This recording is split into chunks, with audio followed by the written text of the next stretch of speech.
Mula nga October 20 hanggang November 2 lamang ng taong ito, nagkapagtala ng 17,033 na kaso ng dengue sa bansa. Pero ayon sa Department of Health, mas mababa naman ito ng 17% kung ikukumpara sa 20,498 na kaso na naitala mula October 6 hanggang 19.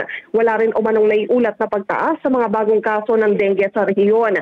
Nagbabala ang DOH sa posibilidad ng pagtaas sa mga kaso naman ng sakit matapos yung naging magkakasunod na pag-ulan nito mga nakalipas na linggo. Sa datos ng DOH mula Enero hanggang Nobyembre 16 ng taong ito, nasa 340,860 na ang kaso ng dengue sa bansa. Mas mataas naman ito ng 81% kung ikukumpara sa 188,574 na naitala sa parehong panahon noong 2023. Mayroon namang 881 ang naiulat na nasawi dahil sa dengue. Kabilang sa mga sintomas ng sakit ay mataas na lagnat, matinding pananakit ng ulo, pananakit ng kalamnan at kasukasuan, pagsusuka at pagkakaroon ng mga pantal.